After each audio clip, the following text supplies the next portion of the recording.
Yes students, welcome back in my channel. My self BK Singh. आज आपका मैं current electricity में जेई मेन का रिवीजन करा रहा हूँ और कोशिश कर रहा हूँ कि कुछ क्वेश्चंस आपको डायरेक्टली जेई मेन पेपर में मिल जाए। चलिए स्टार्ट करते हैं। यस, ये क्वेश्चन 2025 में पूछा गया। तो ये देखिए, साफ साफ दिख रहा है, सिंपल सा दिख रहा है। ये पॉइंट और ये पॉइंट दोनों एक ही पॉइंट है। ये पॉइंट, सपोज दिस इज 1, तो ये 1 पॉइंट है, ये पॉइंट 1 है और ये 2 है। ये दोनों एक ही पॉइंट्स है। और ये पॉइंट 3 और ये 4, ये दोनों एक ही पॉइंट्स है। ठीक है, तो जब 3 और 4 एक ही पॉइंट है, 3 और 4 से आप देख लीजिए, 3 से ये और ये रेजिस्टेंस कनेक्टेड है और 4 से ये रेजिस्टेंस कनेक्टेड है। तो 3 और 4 जब एक ही है, तीनों रेजिस्टेंस 3 और 4 एक ही पॉइंट मान लो उससे कनेक्टेड है। इसी तरह 1 से ये रेजिस्टेंस कनेक्टेड है और 2 से ये दोनों कनेक्टेड है। तो 1 और 2 को एक ही पॉइंट मान लो, तो सारे के तीनों रेजिस्टेंस 1 से कनेक्टेड है। तो 1.1 हो गया और 1.3 हो गया, दोनों के बीच में तीनों रेजिस्टेंस है, तो तीनों पैरेलल में हो गए। तो पैरेलल में R/3 और R/3 का पैरेलल R/9। तो इफेक्टिव रेजिस्टेंस इज R/9। इसका आंसर हो गया R/9। ठीक है, चलिए आगे चलते हैं। ये क्वेश्चन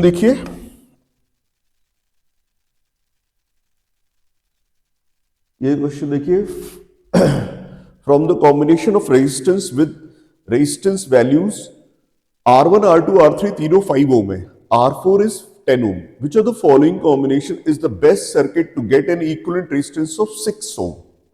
ओके, तो आप फर्स्ट चेक करते हैं।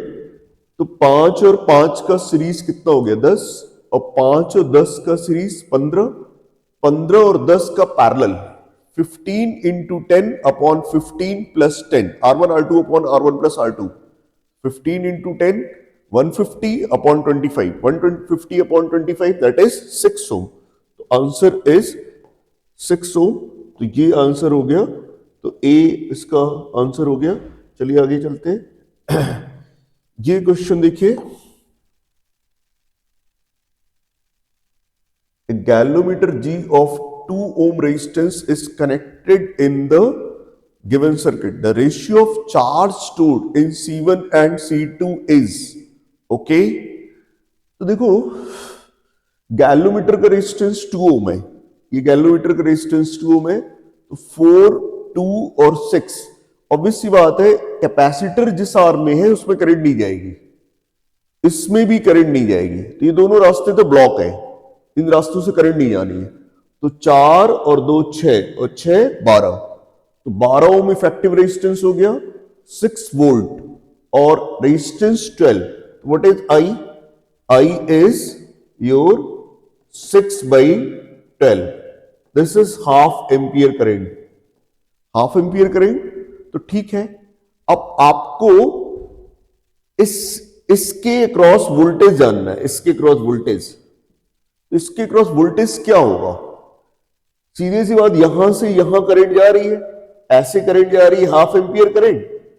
ये हाफ एम्पियर करंट गई इधर से, हाफ एम्पियर करंट इधर से गई, इसमें भी हाफ एम्पियर करंट गई और इसमें भी हाफ एम्पियर करंट जा रही है। तो देखो, यहां से यहां के बीच में वोल्टेज ड्रॉप किया, 4 और 2 6, 6 into half, 6 into half that is 3 volt.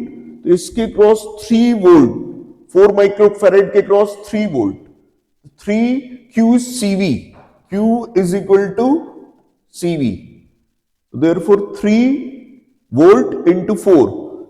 इसमें चार्ज Q1 कितना हो गया?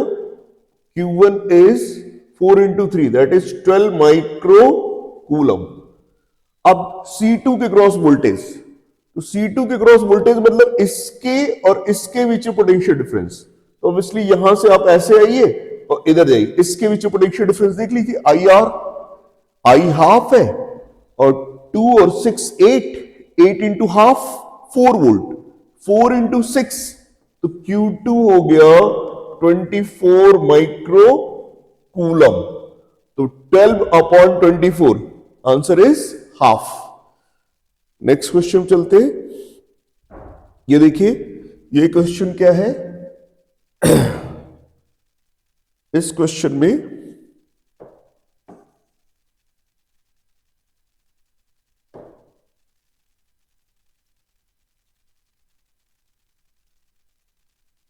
ये क्वेश्चन देखिए, the effective resistance between A and B if resistance of each resistor is R will B.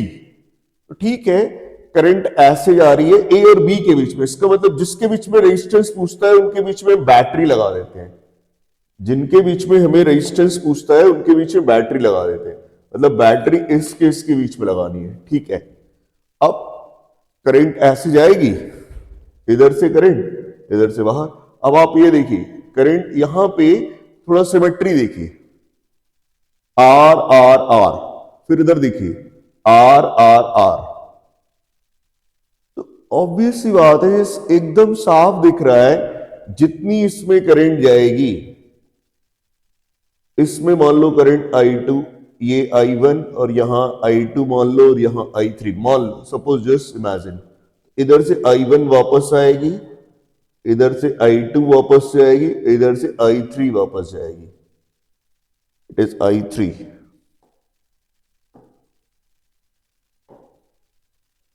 I3 तो ऑब्वियसली ये दोनों सीरीज हो गए, ये दोनों सीरीज आपस में पैरेलल, तो 2R 2R 2R parallel, 2R by 3, 2R by 3 और R series, 2R by 3 plus 2R, what is R effective? It is 2R by 3 plus 2R, ये कितना हो गया? It is your 8R upon 3. Which option is correct? 8R by 3. Next, ये देखिए question, इस question में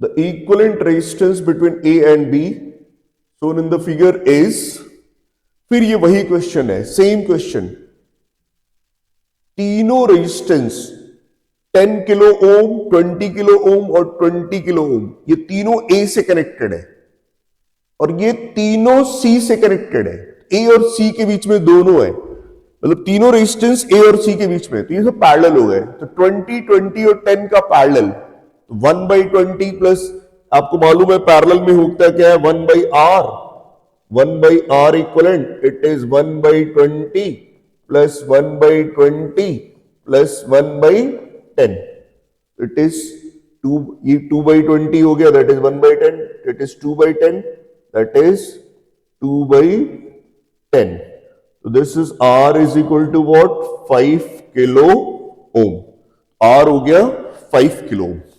चलिए आगे चलते हैं,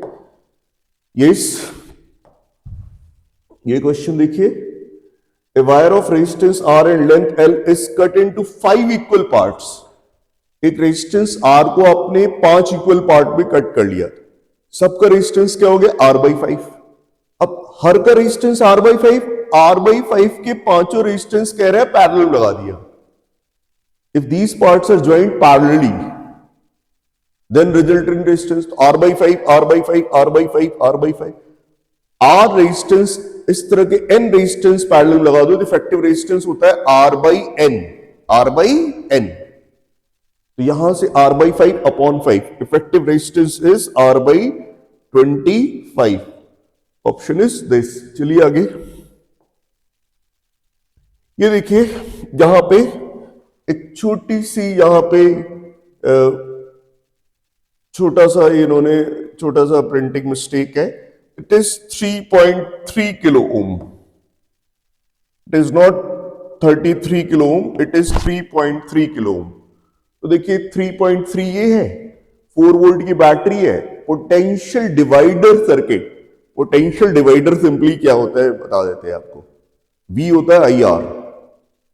तो ये R चेंज करता जाता है किस रेजिस्टेंस के क्रॉस हमें वोल्टेज लेना है। जैसे यहां पे ओवरऑल रेजिस्टेंस कितना है, 1 2 3 4 5 6 7, 700 ये और 3300 ये 3.3 किलो ओम है। It is not 33 kilo, it is a printing mistake. 3.3 means 3300 ये 700 ये तो हो गया 4000 ओम। 4000 करंट कितनी हो जाएगी, current is 4/4000 ampere, that is 1/1000 ampere. अब 1/1000 एम्पियर हो गया। अब आपको इसके क्रॉस वोल्टेज पूछ रहा है, 1 2 3 4 5 IR 1/1000 इंटू 500, तो वोल्टेज कितना हो गया, इट इज 1/2 वोल्ट। 1/2 वोल्ट हो गया, तो ये सिंपली हो गया 0.5 volt. Answer is 0.5 volt. Yes, ये क्वेश्चन देखिए, ये क्वेश्चन ये 8 वोल्ट की बैटरी है, the current flowing through R2, इसके थ्रू करंट पूछ रहा है। ये स्टूडेंट्स, मैं आपको इस पॉइंट को बताता हूं। आप इस तरह के क्वेश्चन में देखिए, सर्किट को इधर से एनालाइज करना स्टार्ट मत करिए, यहां से स्टार्ट करिए। आपको ये दिखना चाहिए यार, यहां से स्टार्ट करते हैं, यहां से हम सर्किट को सम अप करते हैं, मींस इफेक्टिव फाइंड करते हैं। तो देखिए 4 और 2 कितना हो गया, 6, 6 और 6 पैरेलल, 6 और 6 का पैरेलल, 6 और 6 का पैरेलल कितना हो गया, 3 ओम। तो अल्टीमेटली अब इसको अगर हम हटा दें, फिर से बनाए, तो देखिए रेजिस्टेंस कितना हो जाएगा, ये 2 ओम, ये 4 ओम, this is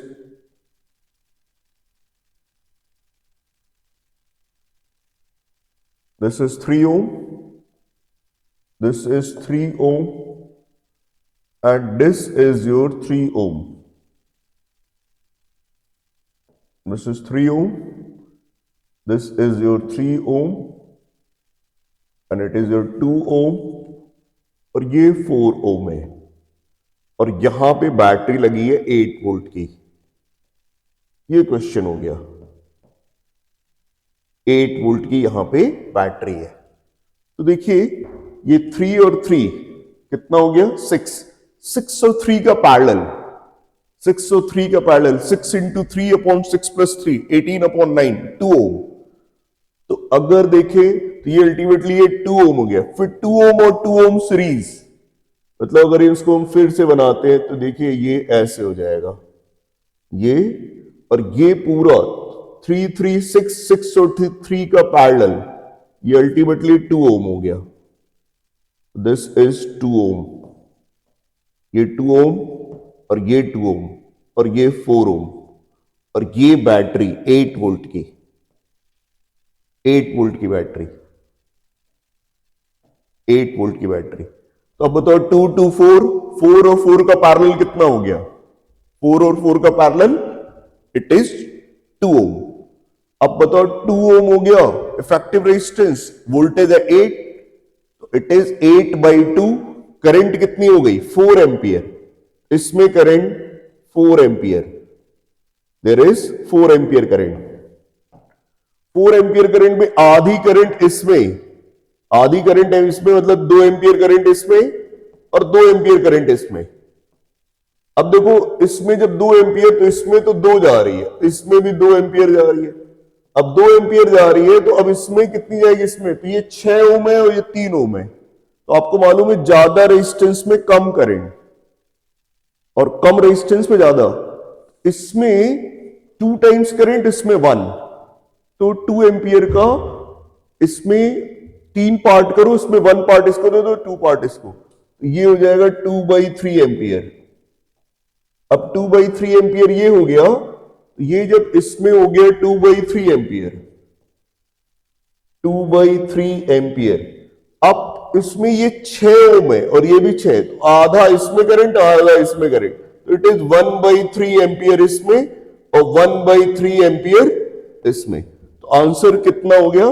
answer is your 1/3 ampere. Answer is C. तो ये भी अच्छा क्वेश्चन है, इस टाइप के क्वेश्चन आ सकते हैं, सिंपल है, बस थोड़ा सा आपको पेशेंस के साथ करना है। यस, ये देखिए, in a metallic conductor under the effect of applied electric field the free electrons of the conductor.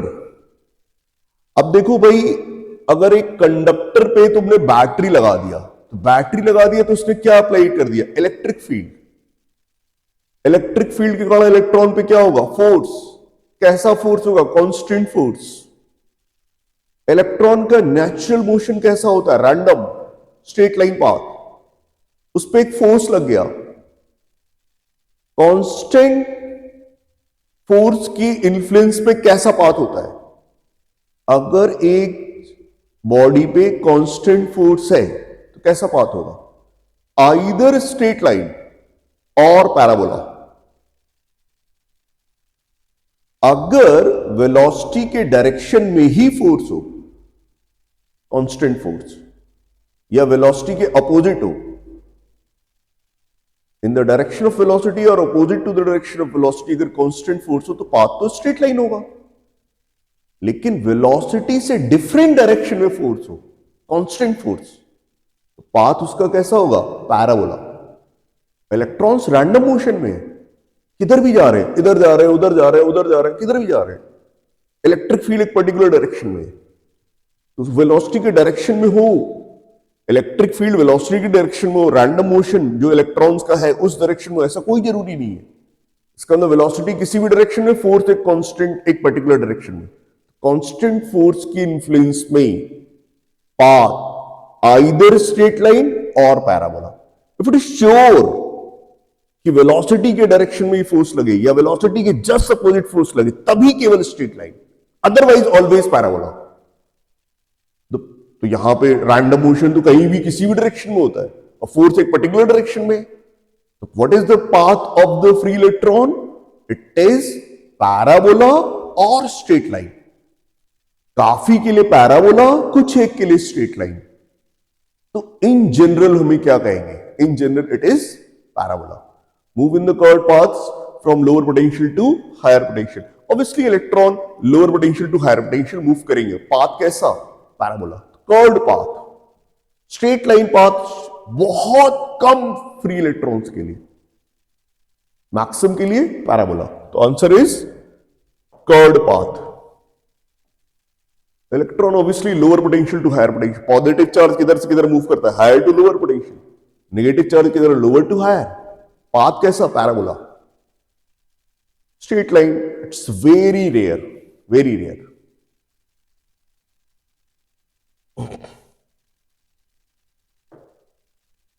Next यहां पे देखिए,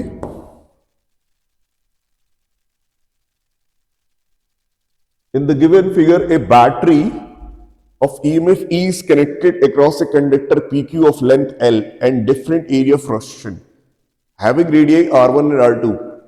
ठीक है, फ्रस्टम है, इसका लगातार एरिया फ्रस्ट्रेशन कम हो रहा है। यहां पे एरिया फ्रस्ट्रेशन ज्यादा, यहां पे एरिया फ्रस्ट्रेशन ज्यादा, यहां पे एरिया फ्रस्ट्रेशन कम। ठीक है, choose the correct option as one moves from P to Q। ठीक है भाई, बैटरी लगा दिया तो हर क्रॉस सेक्शन से इसके क्रॉस सेक्शन वेरिएबल है। इसके जो क्रॉस सेक्शन है वो वेरिएबल है, बट ये क्रॉस सेक्शन और ये क्रॉस सेक्शन, ये जो डिफरेंट क्रॉस सेक्शंस हैं, रेडियस कम, क्रॉस सेक्शन एरिया कम होता जा रहा है, लेकिन सब में करंट सेम होगी। Current same.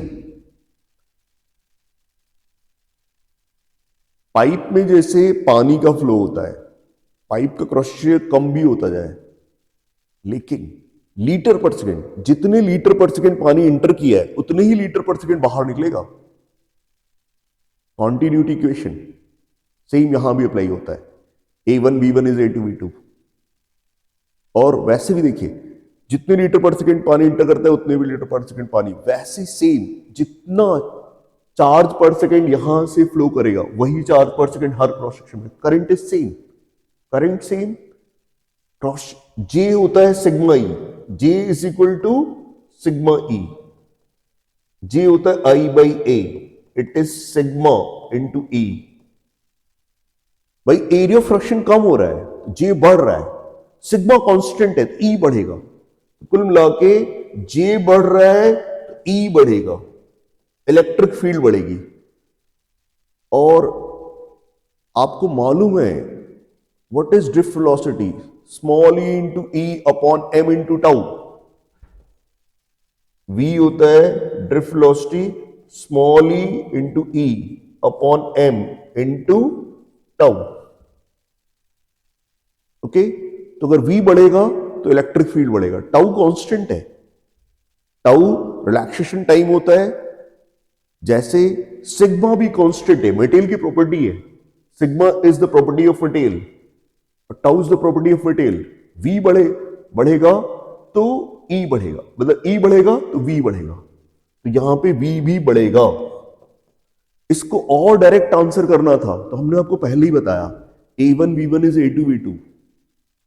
एरिया फ्रैक्शन कम होता जा रहा है, स्पीड बढ़ती जाएगी, एरिया फ्रैक्शन कम होता जा रहा है, स्पीड बढ़ती जाएगी, सिंपल सी बात।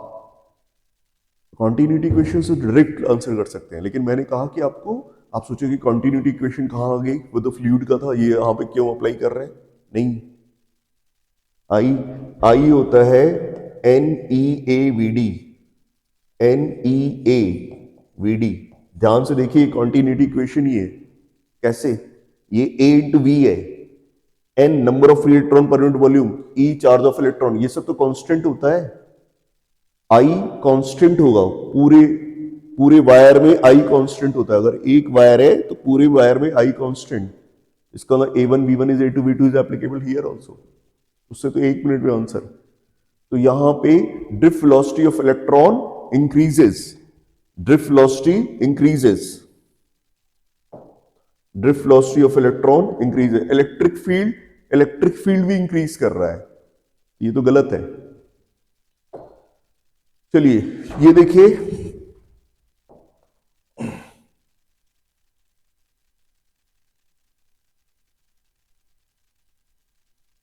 yes, two metallic wires of identical dimension are connected in series, sigma 1 and sigma 2 are the conductivity of these wires। Conductivity means 1 upon resistivity given है, आइडेंटिकल वायर्स है, मतलब लेंथ भी सेम है, area fraction भी same है। Effective combination, effective conductivity of the combination, और ये series में कनेक्टेड है, आर दो रेजिस्टेंस सीरीज में कनेक्टेड है। दो रेजिस्टेंस अगर सीरीज में कनेक्टेड है, ये R1 है और ये R2 है। R1 कितना होगा, R1 is rho L by A, rho L upon A, rho 1 upon sigma होता है, resistivity is 1 upon conductivity. R1 ये हो गया। What is R2? R2 is L by sigma 2a। What is R1 plus R2? R1 plus R2 कितना हो जाएगा, R1 plus R2, this will be equal to 1 upon sigma 1 plus 1 upon sigma 2 into L upon A, L upon A। अब भाई क्या problem है, इसका overall wire का length कितना हो गया, 2L, तो 2 से यहां मल्टीप्लाई कर दो और ये यहां पे 2 से डिवाइड कर दो, ये पूरा टर्म सिग्मा हो गया। तो साफ दिख रहा है। अब now sigma is 1 upon sigma is 1 upon 2 into 1 by sigma 1 plus 1 by sigma 2। It was slip of tongue की ये पूरा टर्म सिग्मा, ये बेसिकली 1 बाई सिग्मा है। क्या है, 1 बाई सिग्मा। 1 बाई सिग्मा की वैल्यू रख दी मैंने, 1 अपॉन 2। ये अल्टीमेटली सिग्मा क्या आएगा, 2 sigma 1 sigma 2 upon sigma 1 plus sigma 2। Answer is your, ये आंसर हो गया, this is your answer 2 sigma 1 sigma 2 upon sigma 1 plus sigma 2, R1 plus R2 कर दिया आपने, ठीक है। चलिए ये क्वेश्चन देखिए,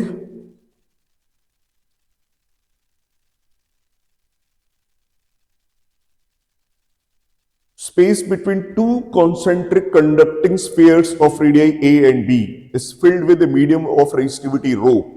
The resistance between two spheres will be, okay, दो स्फीयर्स हैं, एक का रेडियस A है और एक का रेडियस B है, उसके बीच में मटेरियल भरा हुआ है, उसकी रेजिस्टिविटी रो है, तो आपको रेजिस्टेंस बिटवीन टू स्फीयर्स बताना है, ओके।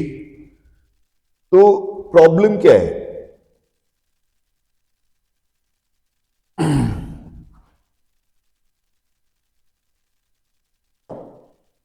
एक स्फीयर ये है ए रेडियस का और एक स्फीयर है बी रेडियस का, इसका रेडियस ए है और इसका रेडियस बी है,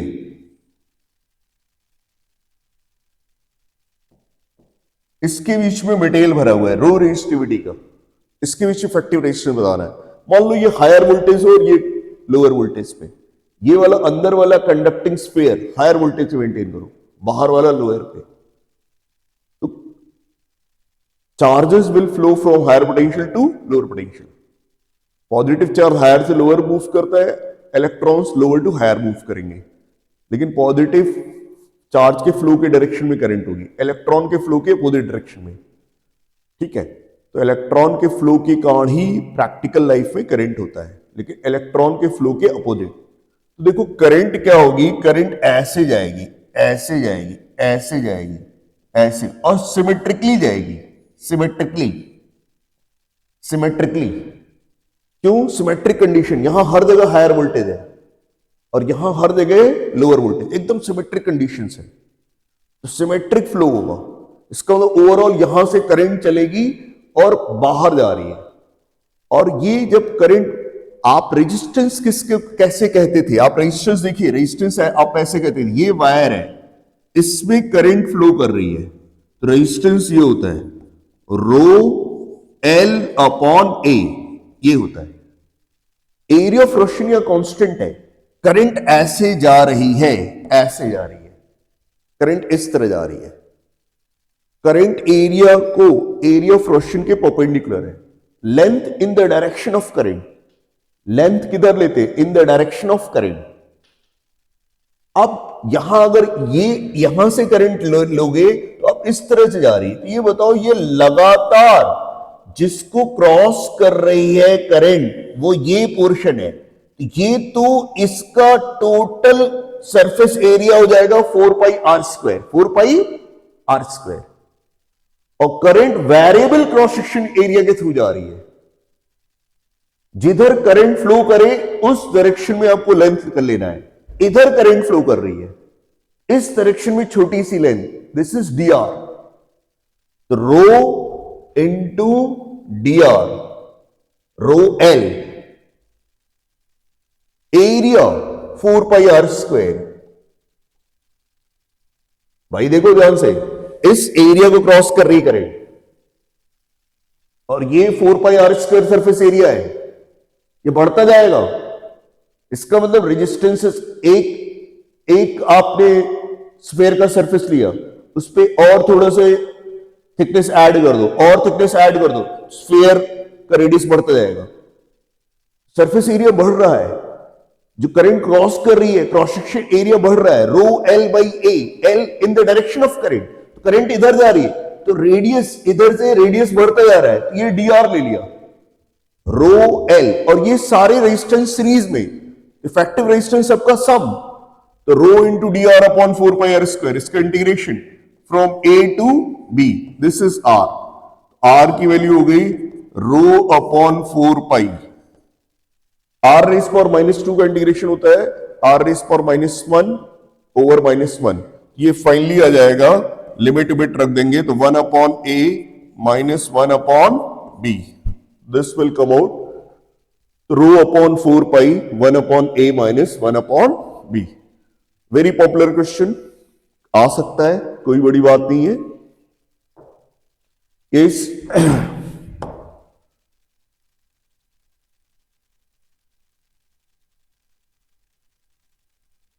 केस देखिए क्वेश्चन क्या कह रहा है, circuit to verify Ohm's law uses ammeter and voltmeter.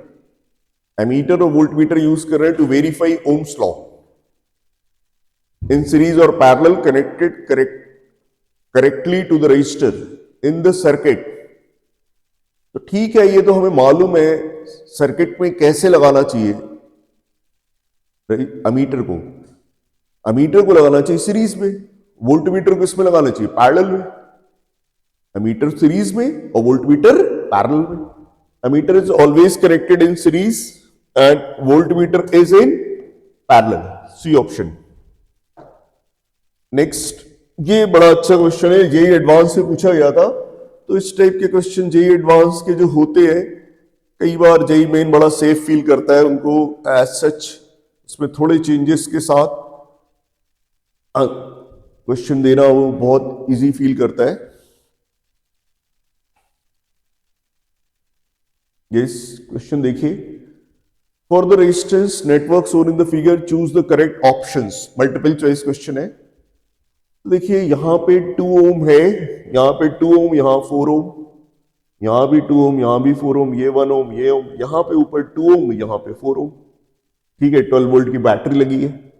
ये करंट I1 है, ये करंट I2 है। The current through PQ 0, current through PQ देखना है।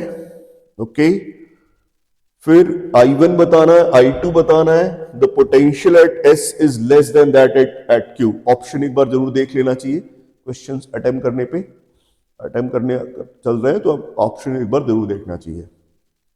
ऑप्शन से आइडिया लगता है किस डायरेक्शन में आपको थिंक करना है। एक बार देखो ध्यान से, इस सर्किट को देखो, यहां भी 2 ओम, यहां भी 4 ओम, यहां भी 2, यहां भी 4, ये 4 2। अब ये किरचॉफ्स लॉ लगाओगे तो क्वेश्चन बड़ा लेंदी हो जाएगा। ठीक, तो ऐसा करो, थोड़ा सा आप दिमाग लगाओ। वो ये कि ऐसा करो कि इसको हटा दो, इसको हटा दो, इसको भी हटा दो। हटा दिया। अब देखो 2 2 2, इसके पैरेलल में 12 वोल्ट की बैटरी लगी है। 6 ओम रेजिस्टेंस, 12 वोल्ट की बैटरी लगी है। तो 12/6 ऊपर वाली आर्म में करंट हो गई, इट इज 12/6। तो ये 2 एम्पियर करंट हो गई। This is your 2 ampere current. ये 2 एम्पियर करंट जा रही है, ये 2 एम्पियर करंट जा रही है। अभी मैंने क्वेश्चन फाइनल नहीं किया है, जस्ट अभी देख रहे हैं, चेक कर रहे हैं। इस वाले को हटाया है, अभी एक्चुअल सर्किट में थोड़ी हटा हुआ है। ठीक है, अब यहां देखो 4 4 4, ये कितना हो गया? तीनों सीरीज में 12 ओम, I 12/12 1 एम्पियर। इसमें करंट हो गई 1 एम्पियर, इसमें करंट 1 एम्पियर, ये करंट 1 एम्पियर। अब आप ये देखो कि इस पॉइंट और इस पॉइंट पे कितना पोटेंशियल है P और Q पे। अगर P और Q का पोटेंशियल सेम हो गया, पोटेंशियल डिफरेंस 0 हो गया, तो उसके बीच में रेजिस्टेंस भी लगा दोगे तो उसमें करंट फ्लो नहीं करेगा। तो देखते हैं यहां पे कितना वोल्टेज ड्रॉप होगा, IR 4 वोल्ट यहां ड्रॉप हुआ, और यहां कितना ड्रॉप हुआ, 4 वोल्ट। तो यहां पे एक सर्टेन पोटेंशियल है। मान लो इस पॉइंट को हम लिख लेते हैं S, this point is S and this point is, sorry S already है, S नहीं लिखो, कुछ और दूसरा नाम दो। PQST ऑलरेडी है, R लिख देते हैं, it is R, it is your R। यहां पे R लिखते हैं, R। तो देखो यहां पे VR minus VP, VR minus VP, ये कितना हो गया? This is 4 volt. और VR माइनस VQ, ये भी बताओ कितना हो गया? 4 वोल्ट। यहां भी 4 वोल्ट ड्रॉप हो रहा है, तो P और Q के बीच पोटेंशियल डिफरेंस 0। उसी तरह यहां पे भी देख लीजिए, यहां कितना ड्रॉप हो रहा है 4 वोल्ट, और यहां पे भी 4 वोल्ट। एस और टी के बीच में पोटेंशियल डिफरेंस भी 0।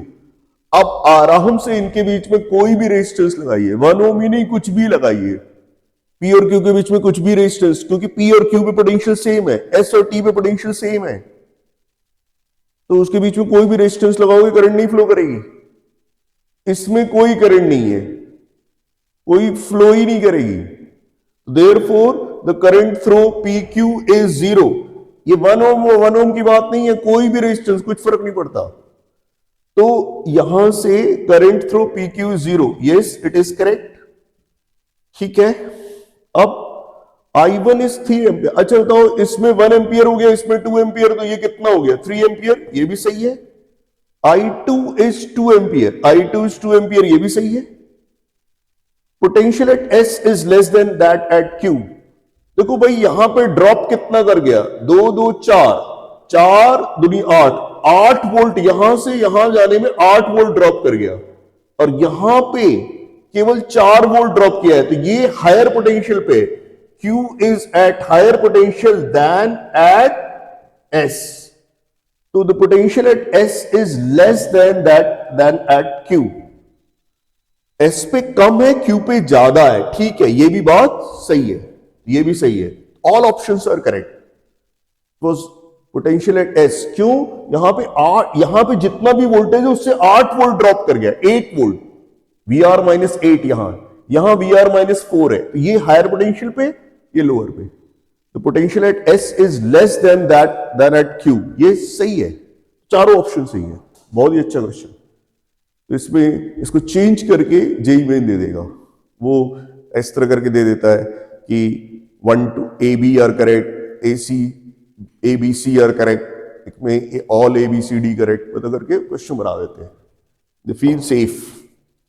यस, ये क्वेश्चन जेईई मेन में कई बार क्वेश्चन पूछा गया। ये AIEEE 2010 में मैंने लिखा हुआ है, जहां से बुक से लिया होगा उसमें वो 2010 दिखा रहा है, लेकिन ये क्वेश्चन कई बार पूछा जाए, आप जेईई मेन में चेक कर लीजिए कितनी बार ये क्वेश्चन पूछा गया। Two conductors have the same resistance at 0 degree Celsius, but their temperature coefficient of resistance are α1 and α2। दो रेजिस्टेंस हैं अलग अलग मेटल्स के, लेकिन दोनों के रेजिस्टेंस सेम है 0 डिग्री सेल्सियस पे। एक का coefficient, temperature coefficient of resistance α1 है, एक का α2 है। The respective α1 and α2 are their respective temperature coefficient, the respective temperature coefficient of their series and parallel combination, मतलब उनका सीरीज कॉम्बिनेशन कर ले, उनका पैरेलल कॉम्बिनेशन कर दे, तो उसका उस केस में इफेक्टिव अल्फा क्या होगा, मतलब R और R को सीरीज में लगा दो। ये भाई बताओ, अगर मैं R और R को सीरीज में लगा लूं, R और R, इफेक्टिव रेजिस्टेंस कितना हो जाता है 2R, ठीक है, ये हो जाता है। ओके, चलिए इसको कर लेते हैं। तो भाई एक रेजिस्टेंस R है, एक रेजिस्टेंस R है, उनका सीरीज कर लेते हैं। तो ये बताओ, अगर टेम्परेचर बढ़ाओगे तो एक का रेजिस्टेंस हो जाएगा R इंटू 1 प्लस α1 थीटा, और दूसरे का R into 1 plus α2 theta. Overall resistance कितना हो गया R into 2 plus α1 plus α2 into theta. हमें मालूम इसका इफेक्टिव रेजिस्टेंस 2R है, तो 2R बाहर कर लो, 1 plus α1 plus α2 upon 2 into theta. तो this is R equivalent. R equivalent हमें मालूम है 2R होता है, तो ये अल्फा की जगह है, तो what is effective alpha? It is α1 plus α2 upon 2 series combination में। पैरेलल में देखते, पैरेलल में क्या होगा, एक ये रेजिस्टेंस और एक ये, इफेक्टिव रेजिस्टेंस होगा R इक्वलेंट, इन दोनों का multiplication, that is R square into 1 plus α1 theta into 1 plus alpha 2 theta upon sum that is r into 1 क्या यहां पे 2 हो जाएगा भाई, दोनों का सम R1 R2 upon R1 plus R2। Parallel में इफेक्टिव रेजिस्टेंस होता है R1 R2 upon R1 plus R2। It is 2 plus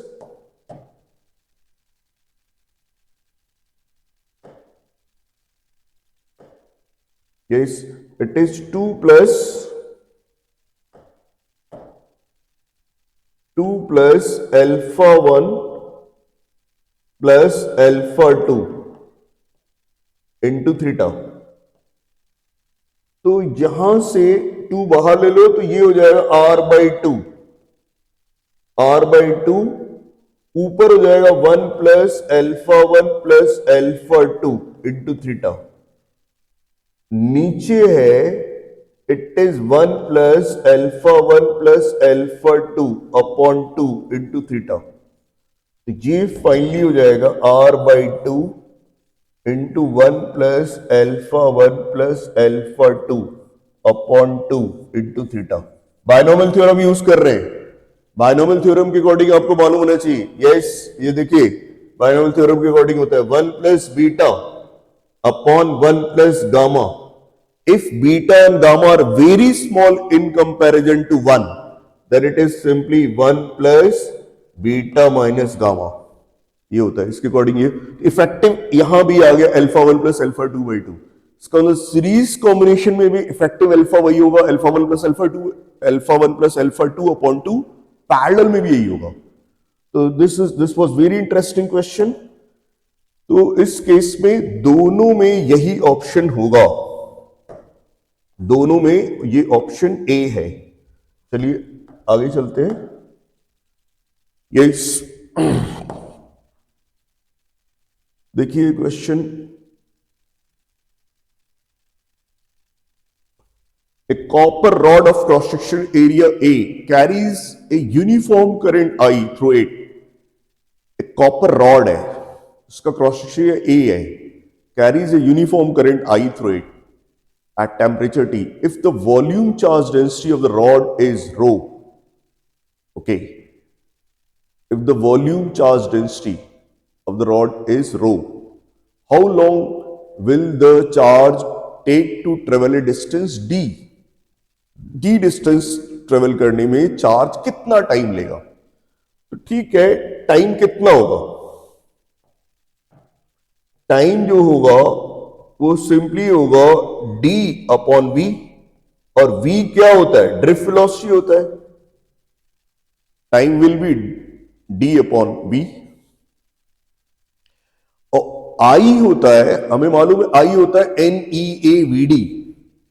I की वैल्यू होती है NEAVD। ये बताओ, यहां से क्वेश्चन को ध्यान दो, ये रो क्या दे रहा है? If the volume charge density is rho, n क्या होता है? Number of free electrons per unit volume.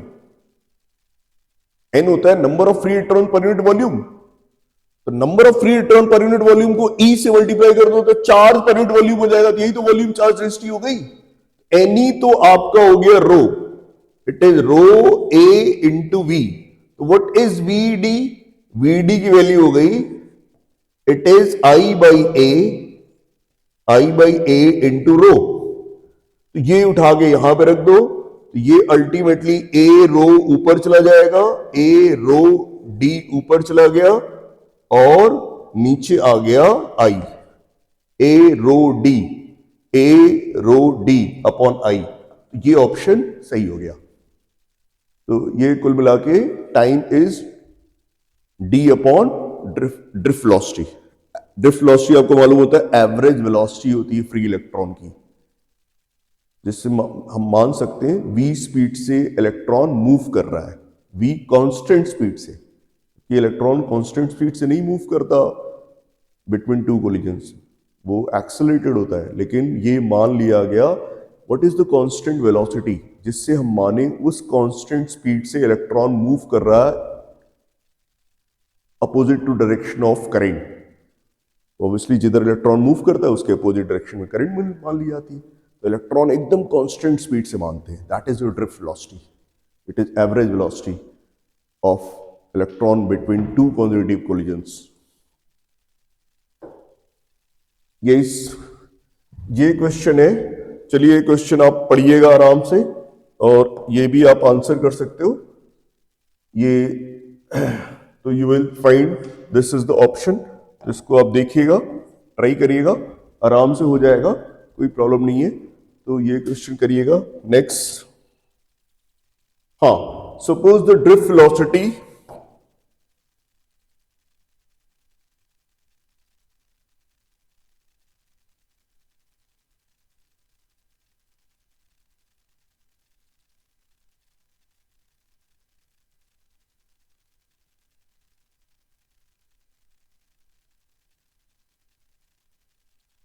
चलिए पहले क्वेश्चन पढ़ते हैं। Suppose the drift velocity Vd in material is varied with the applied electric field. Vd is proportional to E. मतलब drift velocity material में given है, electric field से उसका relation given है, Vd is proportional to E. Vi graph पूछ रहा है। Okay, E तो आपको मालूम होगा, E होता है नॉर्मली V by L बोल देते हैं, वैसे होता है potential gradient, that is dV by Ex is minus dV by dx, Ey is minus dV by dy, Ez is minus dV by dz होता है, ठीक है। लेकिन E is potential gradient, that is V by L। ठीक है भाई, Vd is proportional to this। Okay, अब ये बताओ, Vi ग्राफ पूछ रहा है। ओके, I क्या होता है? What is I? I होता है NEAVD, ये होता है I। तो यहां पे I प्रोपोर्शनल टू VD दिख रहा है, क्योंकि अगर number of free electrons per unit volume तो एक मेटालिक वायर में कांस्टेंट ही होंगे, E भी कांस्टेंट, एरिया ऑफ रोटेशन अगर हम कांस्टेंट ले ले एक पर्टिकुलर वायर का, तो I is proportional to VD और VD is proportional to E। तो VD proportional to E हो गया, तो I proportional to root E हो गया, और E आप इसका I square is proportional to E, और E है V by L, तो इसका मतलब V is proportional to I square, V is proportional to I square। तो Y is equal to X square type का graph, y is equal to x square type का graph क्या होगा? Parabola. अगर v को हम y और ये x, तो v is equal to I square, तो ये आपका v is equal to I square. तो यहां से v is proportional to I square, तो ये ग्राफ हो गया y is proportional to x square. y is equal to x square का ग्राफ कैसा होता है? y is equal to x square, sorry, y is equal to x square का graph के लिए आपको याद होगा x पॉजिटिव नेगेटिव दोनों होगा, बट y इज पॉजिटिव, इस तरह ग्राफ होगा। तो बताओ इसमें कौन सा ग्राफ दिख रहा है? यही ग्राफ दिख रहा है, इस तरह से graph, y is proportional to x square. देखिए y is equal to x square को कैसे याद रखेंगे? x की पॉजिटिव वैल्यू भी होगी, नेगेटिव भी होगी, तो ग्राफ इधर भी होगा, इधर भी होगा। y square is equal to x, y plus में भी होगा और माइनस में भी होगा, तो उस केस में ग्राफ ऊपर भी हो जाता, नीचे भी हो जाता। लेकिन ये तो y proportional to x square है, तो सीधे सी ये हो गया। तो ऑप्शन इज व्हाट? सी हो गया ऑप्शन। तो सीधी सी बात, VD is proportional to root E, फिर I प्रोपोर्शनल रूट ई हो गया, स्क्वायरिंग कर दो, V बाई एल हो गया, V is proportional to I square, y is equal to x square.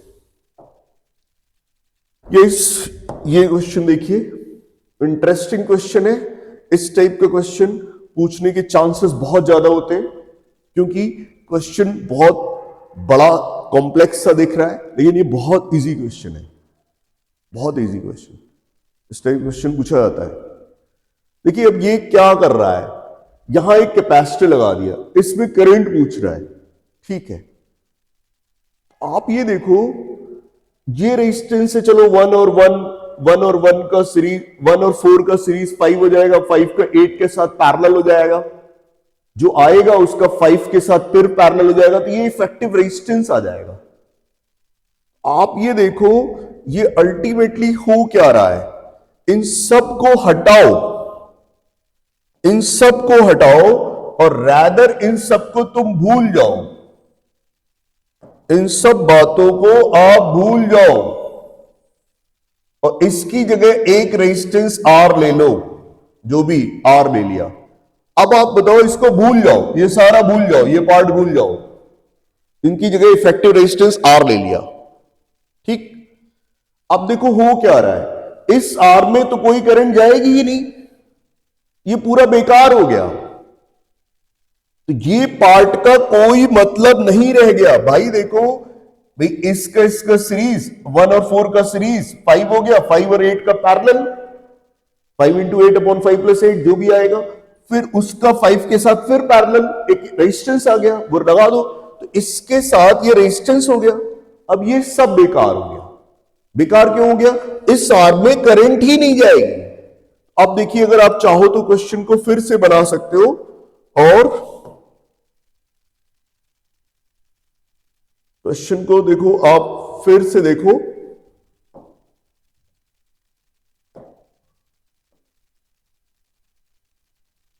Question अगर देखो फिर से,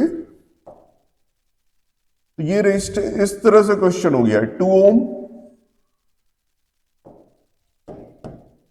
ये 4 ओम, ये 3 ओम, ये 3 ओम, ये 6 ओम। अब देखो भाई, ये जो कैपेसिटर यहां पे 2.5 ओम है, ये कैपेसिटर लगा है, ये मान लो कोई रेजिस्टेंस है, ये 2.5 ओम है, ये कैपेसिटर लगा है 1 माइक्रोफैरेड का, और ये रेजिस्टेंस है, ये 6 ओम है, और ये 3 ओम है, और ये 4 ओम है, और ये 2 ओम है, और यहां पे बैटरी लगी है 2 वोल्ट की। अब देखो, पहली ये बात, ये आर बेकार है, इसमें कोई करंट नहीं है। जब कोई करंट नहीं है तो इसका कोई मतलब नहीं है, इसका कुछ मतलब नहीं है, इसका कोई मतलब नहीं। अब क्या हो गया, ये 2, 3 और 6 का पैरेलल, 6 इंटू 3/6 + 3, 18/9, 2 ओम, 2 और 2 का सीरीज 4 ओम, 4 और 4 का पैरेलल 2 ओम, 2 ओम हो गया, ये 2 वोल्ट, 2 वोल्ट अपॉन 2 ओम, करंट कितनी हो गई? 1 एम्पियर। तो सिंपली यहां पे करंट हो गई, it is your 1 ampere. Answer is 1 ampere. तो ये 1 एम्पियर। इस टाइप का क्वेश्चन आता है जो देखने में काफी बड़ा सा दिखता है, कॉम्प्लेक्स सा दिखता है, वो उसका एक पार्ट एकदम ही बेकार है, तो एकदम सिंपल क्वेश्चन हो जाता है। ये भी एक इंटरेस्टिंग क्वेश्चन, ये जेई में पूछा गया था। क्वेश्चन देखिए इसको। The temperature coefficient of resistance of wire is 0.00125 per degree Celsius at 300 Kelvin. Its resistance is 1 ohm. Okay. 300 Kelvin पे इसका resistance 1 ohm है. The resistance of the wire will be 2 ohm. तो 1 ohm से 2 ohm करना है, ठीक है। तो नॉर्मली बताओ कितना रेजिस्टेंस बढ़ जाता है? आई थिंक आपको मालूम है, हीटिंग करने पे रेजिस्टेंस इतना बढ़ता है, आर अल्फा डेल्टा थीटा, इतना रेजिस्टेंस बढ़ जाता है, आर अल्फा डेल्टा थीटा। तो आप देखो, आर की वैल्यू तो 1 गिवन है, अल्फा की वैल्यू देखो कितना गिवन है, 1.25 इंटू 10⁻³ 1.25 इंटू 10⁻³ या हम 0.125 भी कर दें इंटू 10⁻²। अगर हम 0.125 इंटू 10⁻², इसको किससे मल्टीप्लाई कर दे? 800 से मल्टीप्लाई कर दे। मान लो आर की वैल्यू तो 1 ही है, 800 से मल्टीप्लाई कर दे, 8 इंटू 0.125 कितना होता है? ये तो पॉपुलर है, 1/4 होता है 0.25, 1/8 होगा 0.125। 1/8 इंटू 8 1 हो जाएगा, तो ये पूरा 1 ओम इंक्रीज हो जाएगा। तो 300 में 800 ऐड कर दे तो 1100 केल्विन इसका आंसर होना चाहिए। लेकिन आप ध्यान से देखो यहां पे कितनी क्लोज वैल्यूज है, 1100 केल्विन भी दिया है, 1127 भी दिया है, 1154 भी दिया है, ये बड़ी क्लोज वैल्यूज दी है। तो ये एक्चुअली जेई का एक पॉइंट था कि नॉर्मली ये इस तरह से कहा जाता है, R theta is R naught into 1 plus alpha theta.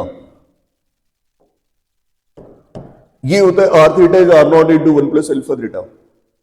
300 kelvin पे मतलब 27 डिग्री सेल्सियस पे 0 डिग्री सेल्सियस पे रेजिस्टेंस होता है, ये थीटा डिग्री सेल्सियस पे रेजिस्टेंस होता है। ये R theta is R naught into 1 plus alpha theta, ये 0 डिग्री सेल्सियस पे रेजिस्टेंस है और ये थीटा डिग्री सेल्सियस पे रेजिस्टेंस है। Alpha thermal coefficient of resistance है, linear thermal coefficient of resistance में पर डिग्री सेल्सियस कितना टाइम पर डिग्री सेल्सियस जो अल्फा ये होता है, बेसिकली अल्फा होता है D R upon R D theta, ये होता है means increase in resistance per unit change in temperature, this is alpha. Okay, तो आप ये बताओ, ये जब क्वेश्चन इतना क्लोज वैल्यूज का दे दिया तो हमें इस पे आना पड़ा। ठीक है, तो जानते हो ये कितना हो गया, 27 डिग्री सेल्सियस पे रेजिस्टेंस, 0 डिग्री सेल्सियस पे resistance into 1 plus 300 kelvin 27 degree Celsius होता है, तो ये हो गया 1 प्लस एल्फा इंटू 27। तो ये क्वेश्चन में 1 ओम दिया है, R naught into 1 plus 27 alpha. अब 2 ओम आपका चाहिए, R naught into 1 plus alpha theta. ये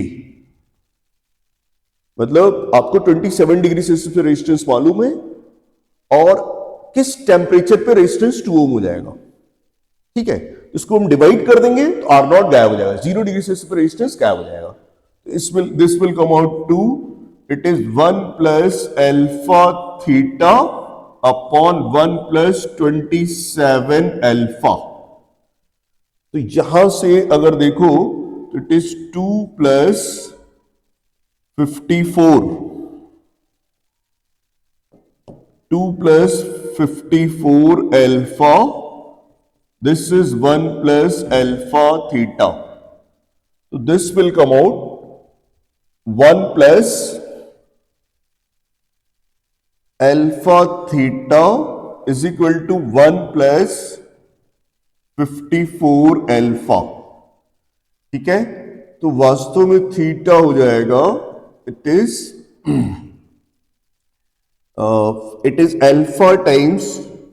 alpha times theta minus 54, it is 1। alpha की value, sorry it is your theta minus 54 हो गया 1 अपॉन एल्फा। एल्फा गिवन है 1.25 इंटू 10⁻³ तो 1 upon 1.25 into 10⁻⁻, ये ऊपर 10⁻³ हो जाएगा, ये हो जाएगा 10/8, 8/10, this is 0.8 into 10⁻³ this will come out 800 plus 54, 854 degree Celsius, theta की वैल्यू आ गई 854 डिग्री सेल्सियस। तो टेम्परेचर केल्विन में कितना हो जाएगा, 854 plus 273, so this will come out, it is your 1127 kelvin. तो आंसर इसका 1127 केल्विन हो गया, तो ये आंसर हो गया। तो एक्चुअली देखो यहां पे नॉर्मली तो आंसर 1100 केल्विन ही हो जाता भाई, सीधे सीधे ये भी हम कह सकते थे आर थीटा, जैसे मतलब आर कुछ भी ऐसे कुछ भी का मतलब क्या है भाई, ये भी नॉर्मली अप्रोक्सीमेशन है क्या, R theta two it is equal to R theta one into one plus alpha into theta two minus theta one. मतलब अगर थीटा 1 डिग्री सेल्सियस पे आपको रेजिस्टेंस मालूम है, थीटा 2 डिग्री सेल्सियस पे रेजिस्टेंस जाना चाहते हो, तो R theta 2 is R theta 1 into 1 plus alpha theta 2 minus theta 1। अगर इसको यूज करते तो आंसर 1100 केल्विन आता। लेकिन यहां पे ये एक अप्रोक्सीमेशन से रिजल्ट आया है। आप देख रहे हो इतना क्लोज वैल्यू दे रहे हो, 1100, 1127, 1154, तो आपको थोड़ा सा कॉन्शियस हो जाना पड़ेगा। तो this was a special question. थोड़ा सा इसमें इन्होंने एम्फेसाइज किया कि R theta R naught into one plus alpha delta theta ही डिफाइंड है, मतलब 0 डिग्री सेल्सियस के लिए 0 और थीटा के बीच में, रेजिस्टेंस के बीच में रिलेशन डिफाइंड है। तो उसके बाद के जो रिलेशन आए हैं वो अप्रोक्सीमेशन है। यस, हाँ, ये क्वेश्चन देखिए, ये क्वेश्चन आराम से आप कर लेंगे।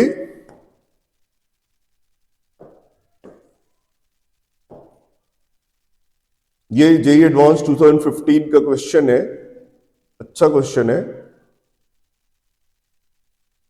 देखिए क्वेश्चन क्या कह रहा है, in an aluminium bar of square cross section, इनका स्क्वायर क्रॉस सेक्शन एल्यूमिनियम बार कह रहा है, बार मतलब ये आपका रॉड टाइप की बात, उसका क्रॉस सेक्शन लेकिन सर्कुलर नहीं है, क्रॉस सेक्शन स्क्वायर है। Square hole is drilled and is fitted with iron as shown in the figure. So aluminium bar में iron bar fit कर दिया गया। The electrical resistivity of aluminium and iron are given. Aluminium की resistivity given है, iron की resistivity। The electrical resistance between two faces P and Q of the composite bar is, ठीक है, इनके दो फेसेस के बीच में इफेक्टिव रेजिस्टेंस पूछना है। अरे सीधी सी बात है, दो रेजिस्टेंस हो गए, उनका पैरेलल हो गया, एक आयरन रेजिस्टेंस है, एक एल्यूमिनियम रेजिस्टेंस है, R1 R2 upon R1 plus R2, but R1 R2 find करो। तो ये बताओ R1, अगर हम एल्यूमिनियम पे ध्यान दें, सॉरी आयरन पे पहले ध्यान देते हैं, R1 आर क्या होता है, रो इंटू एल बाई ए, तो रो तो चलो ठीक है, रो आयरन का 1 इंटू 10⁻⁷ है, तो 10⁻⁷ नहीं लिख रहे हैं, तो दोनों में कॉमन है, 1 लिखेंगे, तो rho into L by A, L तो कितना है, एल भी देखिए दोनों में कॉमन है, एल को भी बाद में लिख लेंगे, तो रो, चलिए 1 हो गया, L rho into L by area, area कितना है, एरिया आयरन का है 4 मिलीमीटर स्क्वायर, 4 है, ठीक है, 4 मिलीमीटर स्क्वायर है, यूनिट्स हमें चेंज करनी पड़ेंगी, कर लेंगे लास्ट में, ठीक है। R2, R2 कितना है, रो है 2.7, 2.7 इंटू एल अपॉन एरिया। अब देखिए इंपॉर्टेंट है, ये 7 का स्क्वायर 49 इस स्क्वायर का एरिया है और इसका 4, लेकिन एल्यूमिनियम पोर्शन का ये एरिया, ये एरिया और ये एरिया 49 माइनस 4 है, 49 माइनस 4 45 आएगा, तो दिस अपॉन 45, दिस अपॉन 45। अब R1 R2 upon R1 plus R2 करिए, तो R1 जो कॉमन टर्म है उसको छोड़ देते हैं, तो R1 R2, तो इफेक्टिव रेजिस्टेंस कितना हो गया, इफेक्टिव रेजिस्टेंस हो गया 1/4 इंटू 2.7 अपॉन 45 को भी 3 से काट दीजिए, 3 9 27, तो ये 0.9 अपॉन 15, ठीक है, अपॉन 1/4 प्लस 0.9 अपॉन 15, ये हो गया। तो ये अल्टीमेटली ये 0.9 ऊपर हो गया, नीचे 15 plus 3.6, it is 18.6, common term चलिए छोड़िए, तो ये डेसिमल हटा दीजिए तो 9/186, तो 3 से काटिए तो कितना आएगा, 3 से काटिए तो 3 ऊपर और 3 6 18, 3/61, 3/61। अब बताओ कॉमन टर्म क्या ऐड करना चाहते हो, कॉमन टर्म ऐड करना चाहते हो, ऊपर था 50, था 50, ऊपर था 50 मिलीमीटर, तो 50, ठीक, और एक 10⁻⁻7 का टर्म था, लेकिन मिलीमीटर के साथ एक नीचे एरिया का टर्म आएगा, एरिया में मिलीमीटर का स्क्वायर होगा, ऊपर मिलीमीटर होगा, तो 1/मिलीमीटर, that is 1/10⁻³ this will be equal to 10⁻3, 10⁻3 वहां पे हो जाएगा और 10⁻3 यहां पे और 10⁻⁻7, दिस इंटू 10⁻3 अल्टीमेटली हो जाएगा और 10⁻⁻7 भी रहेगा। तो अल्टीमेटली ये देखोगे तो 50 into 3, 150/61, R1 R2 upon R1 plus R2, R1 R2। देखिए कोई कैलकुलेशन मिस्टेक तो नहीं हुई, यहां पे 0.9 हो गया और ये 45, ठीक है, 15 हो गया और 1/4, ये 0.9 अपॉन 15 प्लस 18.6, तो ये वास्तव में 3/61, नहीं, it is 62, sorry, it is 62, it is 62, it is your 62,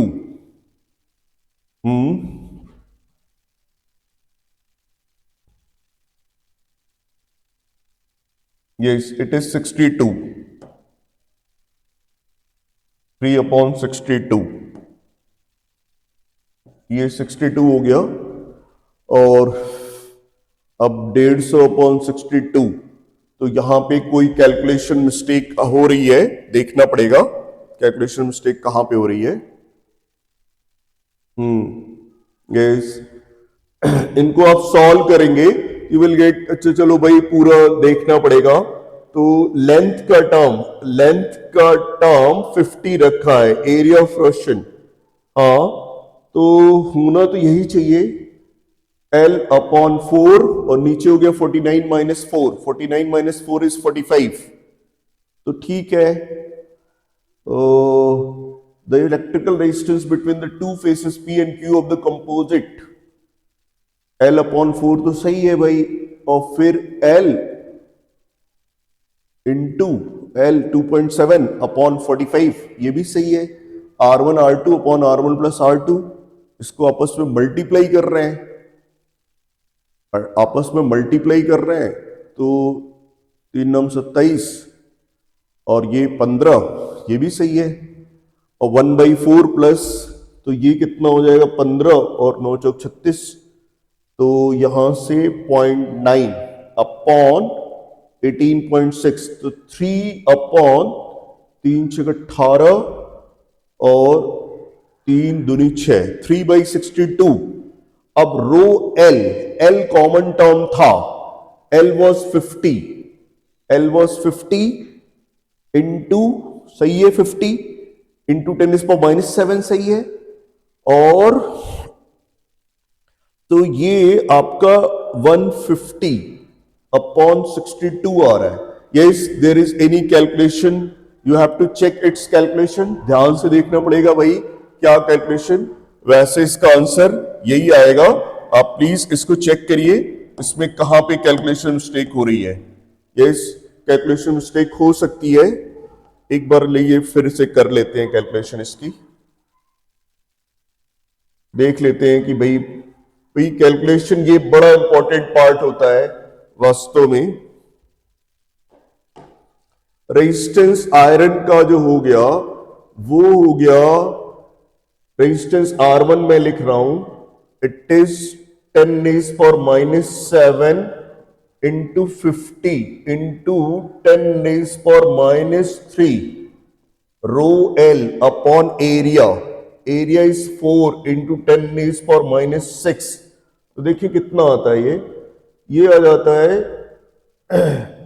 अगर हम सारी पावर्स कलेक्ट कर लें, ये 10⁻⁻2 और ये 10⁻⁷, 10⁻⁹, और ये अल्टीमेटली हो जाएगा 5/4 इंटू 10⁻⁻3। ये हो जाएगा R1। R2 जो हो जाएगा वो हो जाएगा 50 रो 2.7। यस, एक्चुअली देयर इज, ये 10⁻⁸ है, सॉरी, ये 10⁻⁸ है, ये मिस्टेक है यहां पे। तो ये वास्तव में हो जाएगा R2 होगा 2.7 into 10⁻⁸ into 50 into 10⁻³ upon area. Area हो जाएगा 45 इंटू 10⁻⁶। तो ये अगर हम ध्यान से देखें 10⁻², 10⁻10, तो ये 10⁻⁴ हो जाएगा। 2.7 इंटू 2.7 अपॉन 9 इंटू 10⁻⁴। यस, तो ये अगर हम देखें, this is 0.27 upon 9, 0.03 into 10⁻⁻3। Yes, this is 0.03। Okay, ये देखिए छोटी सी मिस्टेक हो रही थी, रो की वैल्यू यहां 10⁻⁷ था, वहां 10⁻⁸ था, हमने दोनों को 10⁻⁷ ले लिया, ये गड़बड़ थी।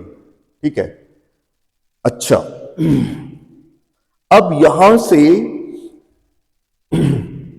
अब देखिए इफेक्टिव रेजिस्टेंस हो जाएगा, R की वैल्यू हो जाएगी R1 R2 upon R1 plus R2, 5/4 into 0.03, 5/4 into 0.03 upon 5/4 plus 0.03, ये हो जाएगा।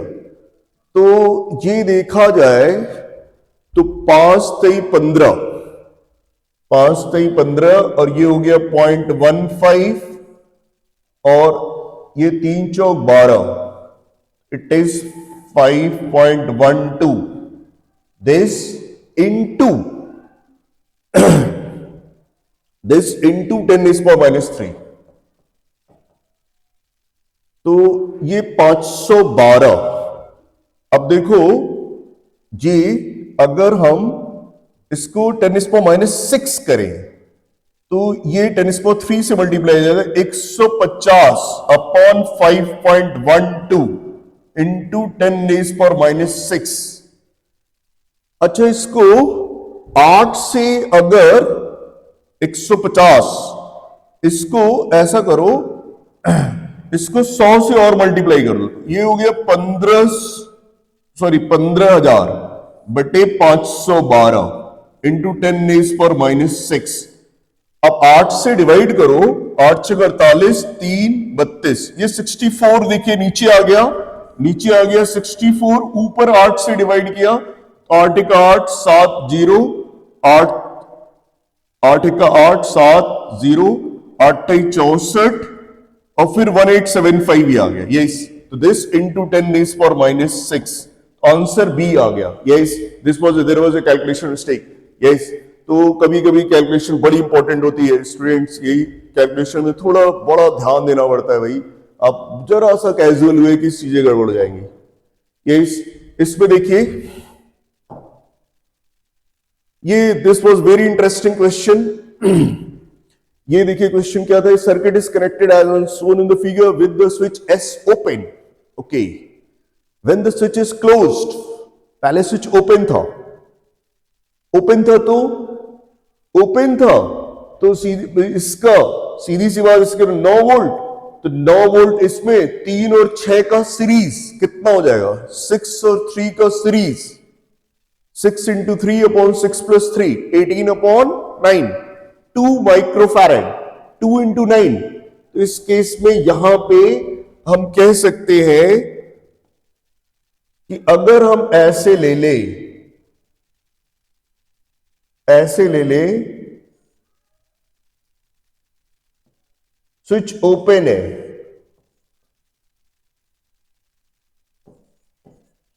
ये 3 माइक्रोफैरेड और ये 6 माइक्रोफैरेड, और ये 3 ओम और ये 6 ओम। तो सीधी सी बात, ये इसका इफेक्टिव हो गया 6 into 3 upon 6 plus 2 microfarad, 2 into 9 18, यहां प्लस 18 माइक्रोकूलम, यहां प्लस, यहां माइनस, यहां प्लस, यहां minus, plus 18, same 18 microcoulomb plus minus, इस पे 18 माइक्रोकूलम, इसमें माइनस 18, इस पे प्लस 18, इस पे माइनस 18। ठीक, अब ये कहता है स्विच क्लोज कर दिया। जैसे स्विच क्लोज किए तो अब देखो, जो इसके क्रॉस वोल्टेज वो इसके क्रॉस वोल्टेज, करंट तो इसमें ही होगी, इस आर में कोई करंट नहीं होगी। कैपेसिटर जब फुल्ली चार्ज होता है तो उस आर में कोई करंट नहीं होती। Capacitor behaves as infinite resistance in steady state. तो ये इसमें 1 एम्पियर करंट, तो इसके क्रॉस वोल्टेज 3 वोल्ट और इसके क्रॉस 6 वोल्ट, तो 3 वोल्ट, तो इस पे Q is equal to CV, तो 3 इंटू 3 9 माइक्रोकूलम, यहां पे 9 माइक्रोकूलम प्लस, यहां माइनस, यहां पे 36। अब बताओ, यहां पे 36, यहां -9, दोनों मिला के कितना, 36 minus 9, this is your 36 minus 9, मिला कितना हो गया 27। अब बताओ, इसमें पहले कितना था, यहां पे प्लस 18, यहां माइनस 18, 0 था, पहले दोनों मिला के 0 था, अब आ गया 27। कहां से आ गया 27? इन दोनों के कॉम्बिनेशन पे पहले 0 था, अब हो गया 27। कहां से आ गया, यहीं से आएगा, यहां से कितना चार्ज आ गया 27 माइक्रोकूलम। वेरी गुड क्वेश्चन, बहुत अच्छा question, number of times repeat हुआ है। तो ये कॉन्सेप्ट है इसका। पहले इसने कहा ये स्विच ओपन था, तो ये अलग, ये चार्ज होगा, फुल्ली चार्ज, इसके क्रॉस 9 वोल्ट है, इसमें चार्ज देख लो। अब जब ये स्विच बंद कर दोगे, ये स्विच आपका बंद हो जाएगा, तो इसमें करंट होगी केवल, इसमें थोड़ी करंट होगी, ये फुल्ली चार्ज स्टेट में होंगे, स्टडी स्टेट में। इसके क्रॉस 3 वोल्ट हो गया, इसके क्रॉस 6 वोल्ट, भाई 1 एम्पियर करंट है, Q इज CV, तो इसमें 9 माइक्रोकूलम -9, ये प्लस 36 माइनस 36, इन दोनों के कॉम्बिनेशन पे 27। कहां से आया, इधर ही से आया। ठीक है, चलिए ये क्वेश्चन पढ़िए।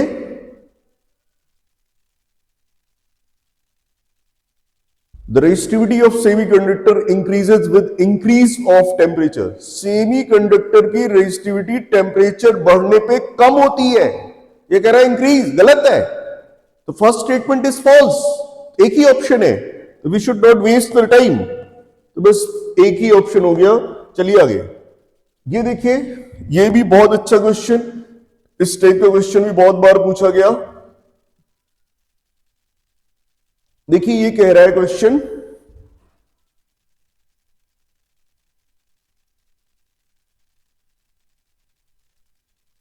ये कह रहा है an ideal cell of EMF 10 volt, इसका EMF 10 वोल्ट है। ठीक है, in the circuit shown in the each resistance is 2 ohm, सारे रेजिस्टेंस 2 ohm है। The potential difference across the capacitor when it is fully charged. ठीक है भाई, okay. एक बात देखो, जब ये फुल्ली चार्ज स्टेट में होगा, इस आर्म के थ्रू कोई करंट नहीं होगी, इस आर्म के थ्रू कोई करंट नहीं। जब इस आर्म के थ्रू कोई करंट नहीं होगी तो हो क्या गया, करंट ऐसे जाएगी इधर से, और इधर से करंट फिर ऐसे होके चली जाएगी। मेनली करंट ऐसे गई I1, इसमें करंट भी I1, इसमें करंट I2, और दोनों करंट मिलके यहां I1 प्लस I2 ऐसे जाएगी। तो सीधे सीधे ये सारे रेजिस्टेंस इक्वल है, तो R और R 2R, R और R का सीरीज, 2R और R का पैरेलल, 2R/3, 2R/3 और R का सीरीज। इफेक्टिव रेजिस्टेंस कितना आ गया, effective resistance is 2R/3 plus R, this is 5R/3। Question में R 2 ओम गिवन है, इट इज 10/3 ओम। करंट कितनी हो जाएगी, करंट हो जाएगी 10/10/3, this is 3 ampere, current is 3 ampere.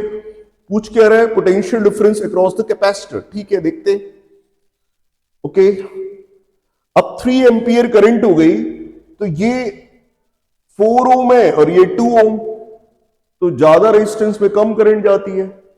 उसके अकॉर्डिंग यहां पे कितनी 3 एम्पियर में यहां पे करंट जाएगी 1 एम्पियर और यहां पे 2 एम्पियर, और 1 एम्पियर जा रही है। अब इसमें वोल्टेज ड्रॉप कितना होगा 1 इंटू 2, ये रेजिस्टेंस 2 ओम है, 2 वोल्ट का यहां ड्रॉप हुआ, और यहां पे भाई 3 एम्पियर इसमें करंट, 2 ओम रेजिस्टेंस, तो देयरफॉर भाई यहां से देखिए इसमें करंट जा रही है, I1 की वैल्यू कितनी है 1 एम्पियर, और 2 ओम का रेजिस्टेंस, इसमें 2 वोल्ट यहां ड्रॉप हुआ, और 3 एम्पियर करंट इसमें आ रही है, और 2 ओम रेजिस्टेंस 6 वोल्ट का यहां, तो यहां पे कितना ड्रॉप 2 वोल्ट और यहां 6 वोल्ट, 2 और 6 मिला के कितना हो गया 8, जो इसके बीच पोटेंशियल डिफरेंस आ गया, this is 8 volt.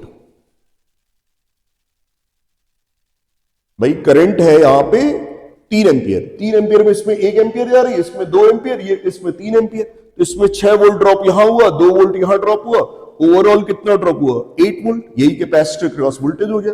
Answer is what 8 volt. ठीक है, चलिए आगे ये देखिए question, two sources of equal EMF are connected to an external resistance R.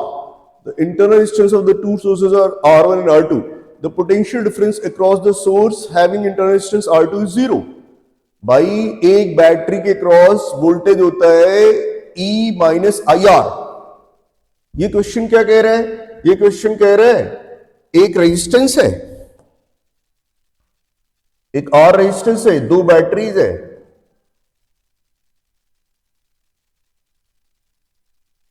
EMF यहां पे, EMF यहां पे, यहां R1 और यहां R2, तो भाई सीधी सी बात यहां करंट कितनी हो जाएगी 2E upon R1 plus R2 plus R। अब क्वेश्चन क्या कह रहा है, क्वेश्चन कह रहा है इसके cross voltage 0, E minus I R2 is 0, इसका मतलब हो गया E is equal to I R2, I की वैल्यू रख दीजिए, E is equal to E2E upon R1 plus R2 plus R।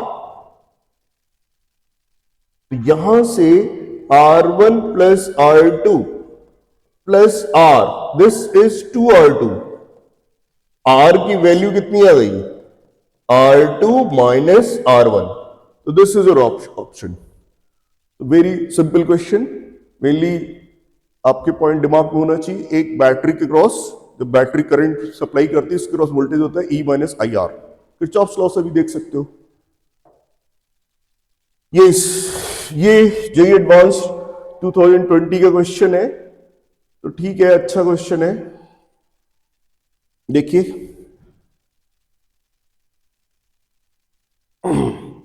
yes, in the balance condition the values of the resistance of the 4 ohm of a Wheatstone bridge are shown in the figure। ये balance condition है, ठीक है, 4 ohm of a Wheatstone bridge are shown in the figure। The resistance R3 has temperature coefficient of this much if the temperature R3 is increased by 100 degree Celsius. कह रहा है इसका resistance 100 degree Celsius से increase कर दिया गया, ठीक है भाई। The voltage drop between S and T will be, okay, ठीक है। चलो बैलेंस व्हीटस्टोन ब्रिज कंडीशन तो दिख रही है, इसका रेजिस्टेंस 5 टाइम्स है, ये भी 5 टाइम्स है, ठीक है। अब ये कह रहा है इसका R3 का टेम्परेचर 100 डिग्री से बढ़ा है, तो R अल्फा डेल्टा थीटा इतना रेजिस्टेंस बढ़ जाएगा, R alpha delta theta. R की वैल्यू 300 है, इसका बढ़ेगा कितना रेजिस्टेंस 300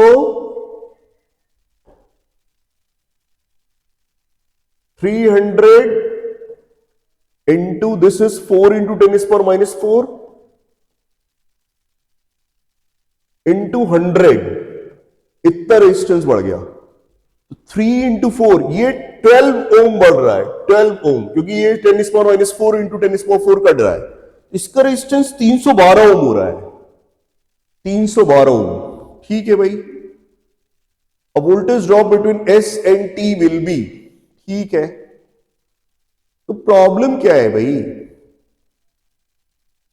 एक चीज बताओ, ये तो वोल्टमीटर है, इसको छोड़ो, इसको कुछ मत सोचो, इसके बारे में कुछ मत सोचो, इसके बारे में कुछ नहीं सोचना है। ये 60 ओम है, ये 312 ओम है, इसमें करंट कितनी हो गई, ये 50/372 ये करंट हो गई। इसमें करंट कितनी है,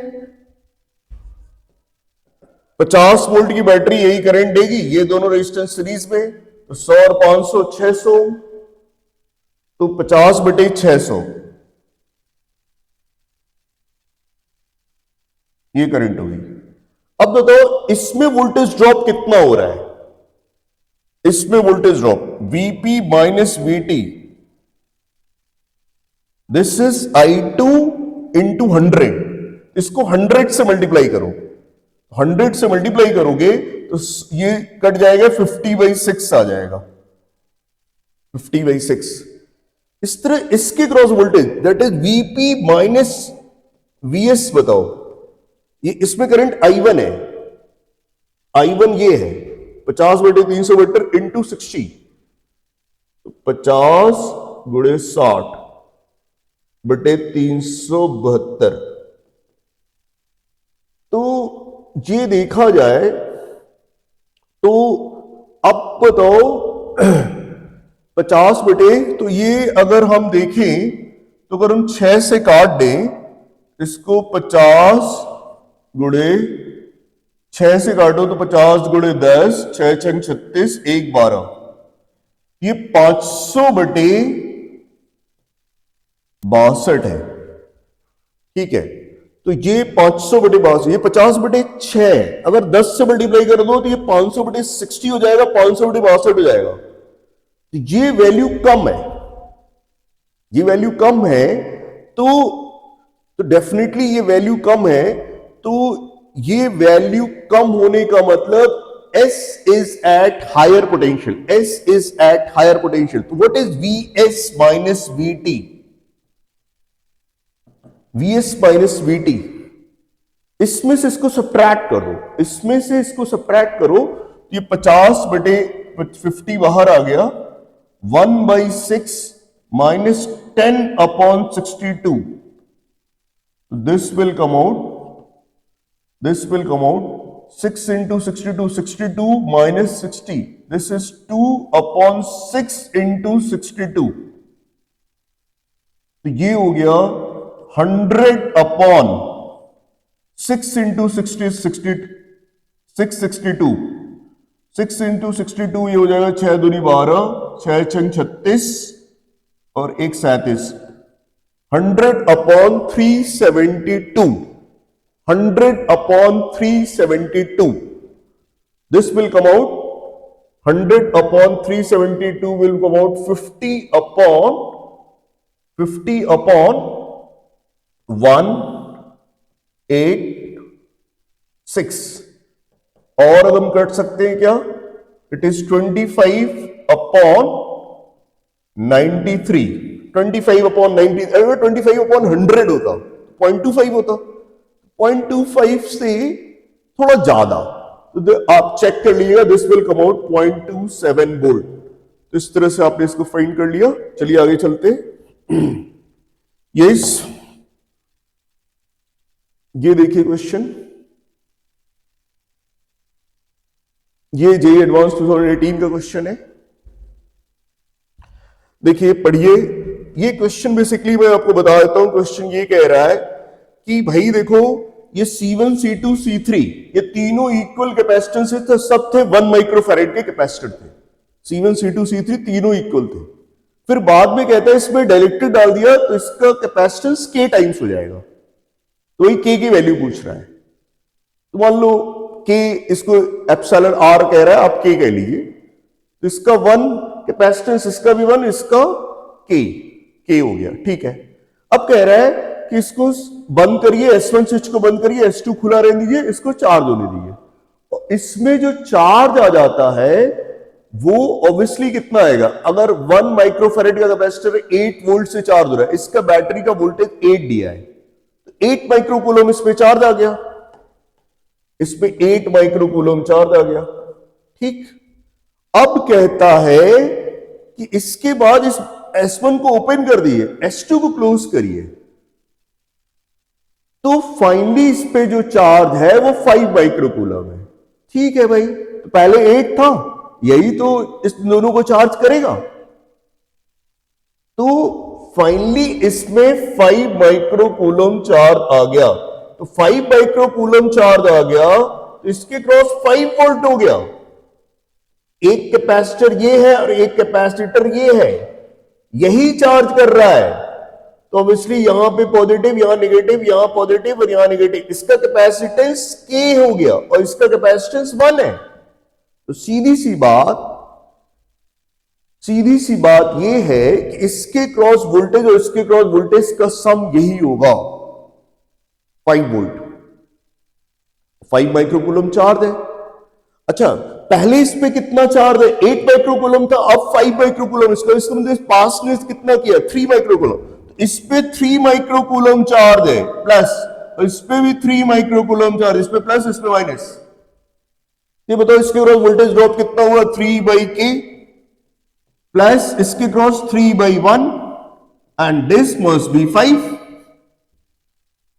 तो बस 3/K कितना हो गया, 3/K is 2, K की वैल्यू कितनी आ गई, 3/2, तो दिस इज 1.5।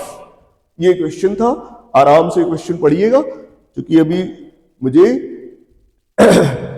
चीजों को जल्दी बाइंड अप करना है, तो इसलिए थोड़ा देखो ये क्वेश्चन क्या है, ये बहुत आसान क्वेश्चन है। यहां एक वर्ड यूज कर रहा है स्पेसिफिक रेजिस्टेंस।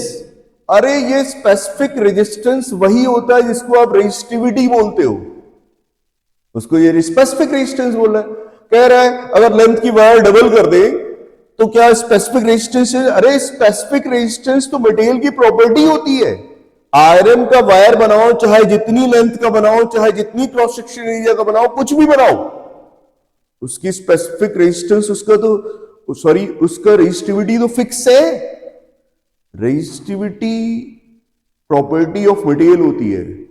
आयरन का कैसा भी वायर बनाओ, मोटा बनाओ, पतला बनाओ, लंबा वायर बनाओ, छोटा वायर, कुछ मतलब नहीं है, उसका रेजिस्टिविटी फिक्स है। तो कह रहा है क्या रेजिस्टिविटी चेंज हो जाएगी? What is the new resistivity? अरे कुछ नहीं, वही रहेगी। Option is B. ये this is also very good question. ये जेई में क्वेश्चन पूछा गया। देखो भाई ये क्या कह रहा है, एक 100 वॉट का बल्ब है, एक 60 वॉट का बल्ब है, एक 40 वॉट का बल्ब है, ठीक। तो भाई पावर क्या होता है?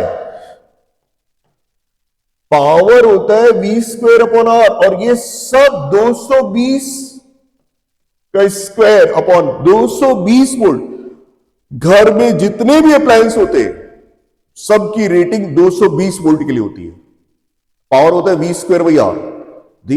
ये एज्यूम किया जाता है कि आप 220 वोल्ट की सप्लाई दोगे, घरों में 220 वोल्ट की ही सप्लाई होती है, तो V तो फिक्स रखते हैं। ये बताओ जिसका पावर ज्यादा उसका रेजिस्टेंस कम। तो कह रहा है एक 100 वॉट का बल्ब है, एक 60 वॉट का बल्ब है, एक 40 वॉट का बल्ब है, तो उनके फिलामेंट के रेजिस्टेंस R100, R60, R40। तो 100 वॉट के बल्ब का रेजिस्टेंस सबसे कम होगा, रेजिस्टेंस सबसे कम होगा, लेकिन 1/R100 डेफिनेटली ज्यादा है। 1/R100 डेफिनेटली ज्यादा है। R100 कम है तो उसका उल्टा क्या होगा, ज्यादा होगा। तो ये ऑप्शन सही हो गया। इसमें दिस वाज आल्सो करेक्ट, लेकिन यहां पे एक छोटा सा प्रॉब्लम कर दिया। देखो भाई सीधी सी बात, ध्यान से पढ़ो। Incandescent bulbs are designed by keeping in mind that the resistance of their filament increases with the increase in temperature. Resistance of filament increases with increase in temperature. If at room temperature 100 watt, 60 watt and 40 watts bulb have resistance R100, R60 and 40, तो ये जो resistance given है आपको, ये resistance given है room temperature पे। जबकि temperature जब बढ़ जाएगा, जब वो फुल ग्लो करेगा तो वो 100 वॉट पावर एमिट करेगा। तो 220 का स्क्वायर अपॉन रेजिस्टेंस, 220 का square upon resistance at that moment, जब उसका हाई टेम्परेचर होगा, दिस विल बी 100। और दूसरी का 220 का स्क्वायर अपॉन 220 का square upon R2, this will be 60। इसी तरह 220 का square upon R3, this will be 40। ये बताओ, अगर कोई कहता 1/R1 plus 1/R1 is equal to 1/R2 plus 1/R3, ये एकदम सही था। लेकिन ये R1 100 वॉट बल्ब का रेजिस्टेंस है जब वो फुल ग्लो कर रहा है हाई टेम्परेचर पे। ये 0 डिग्री सेल्सियस पे रूम टेम्परेचर पे ये इन्होंने कितना दिया? Bulb have filament, bulbs have filament resistance R100, R60 and 40 at room temperature, room temperature नहीं। तो जब वो फुल ग्लो कर रहा है उस समय जो टेम्परेचर होगा, उस समय तो 1/R100 1/R40 प्लस 1/60 के इक्वल, ये एकदम सही रिलेशन हो जाता है। लेकिन उस टेम्परेचर पे, लेकिन ये तो रूम टेम्परेचर के लिए, इसलिए केवल ये गलत है। This was very good question, otherwise ये भी सही होता। अगर ये कह देते कि जब फुल ग्लो कर रहा है तब R100 रेजिस्टेंस है इसका, 100 वॉट बल्ब के फिलामेंट का, और ये 40 वॉट बल्ब के फिलामेंट का, ये 60 वॉट, तब ये रिलेशन भी सही होता। ठीक है, तो बहुत अच्छा क्वेश्चन था। यस, देखिए भाई, इस क्वेश्चन को आप पढ़िएगा। इस क्वेश्चन में भी रेजिस्टेंस फाइंड करना है एक सिलेंडर का। ये मेरे लिए कह रहा है, नॉर्मली एक रूल होता है कि एक्सटर्नल रेजिस्टेंस और internal resistance of the battery अगर इक्वल होंगी, उस समय हीटिंग इफेक्ट या power received in external resistance is maximum. जब internal resistance of the battery और एक्सटर्नल रेजिस्टेंस इक्वल हो, external resistance maximum power draw करता है बैटरी से। तो ये सेम क्वेश्चन पूछ रहे हैं, तो कुल मिला के इंटरनल रेजिस्टेंस, एक्सटर्नल, ये बैटरी का इंटरनल रेजिस्टेंस फाइंड कर रहा है। ये बेसिकली एक सिलेंडर है, एक सिलेंडर है ए रेडियस का, उसके बाहर बी रेडियस का है, उसके बीच में रो रेजिस्टिविटी का मटेरियल फील्ड है। ए रेडियस का एक सिलेंडर कंडक्टिंग, बाहर बी रेडियस का सिलेंडर, बीच में मटेरियल फील्ड है। इस तरह ही बैटरी बनती है, उसका इंटरनल रेजिस्टेंस फाइंड करना है। तो ये सिंपली आप सॉल्व करिएगा, यू कैन गेट, तो ये आपको मिल जाएगा, ये सॉल्व कर लीजिएगा। ये है, इसमें सीधी सी बात, ये क्वेश्चन ये कह रहा था, ये जेई ने क्वेश्चन पूछा था, अच्छा क्वेश्चन है। इसमें ये कह रहा था कि भाई हमारे पास एक एमीटर, एक वोल्ट मीटर है, उसको सर्किट में लगाना है, कैसे लगाओगे? सॉरी, दो गैल्वोमीटर है, एक हमारे पास हाई रेजिस्टेंस है R1 और एक स्मॉल रेजिस्टेंस है R2। ये बताओ गैल्वोमीटर को वोल्टमीटर कैसे बनाते हो? गैल्वोमीटर के सीरीज में क्या लगा दो? Resistance, high resistance. ये गैल्वोमीटर के सीरीज में हाई रेजिस्टेंस लगा दिया, तो ये वोल्टमीटर हो गया। वोल्टमीटर इस रेजिस्टेंस RT रेजिस्टेंस, इसके क्रॉस वोल्टेज बताना है, तो ये हो गया RT के क्रॉस वोल्टमीटर लगा दिया आपने। और करंट बताना है इसमें, RT में करंट, तो एमीटर चाहिए। एमीटर कैसे बनते हैं? गैल्वोमीटर के पैरेलल में शंट रेजिस्टेंस लगा दो। क्वेश्चन में R2 शंट रेजिस्टेंस दिया है, स्मॉल रेजिस्टेंस, तो गैल्वोमीटर के पैरेलल में शंट रेजिस्टेंस लगा दिया, तो ये एमीटर हो गया। सीरीज में एमीटर लग गया, वोल्टमीटर पैरेलल में लग गया। ये जेई का क्वेश्चन था, ध्यान से पढ़िएगा। This was very good question, simple question. ये भी आप सॉल्व कर सकते हैं, ट्राई करिएगा, आप आराम से इसे सॉल्व कर लेंगे। ठीक है, तो ठीक है, बस आज इतना ही। Okay, thank you all, thank you all.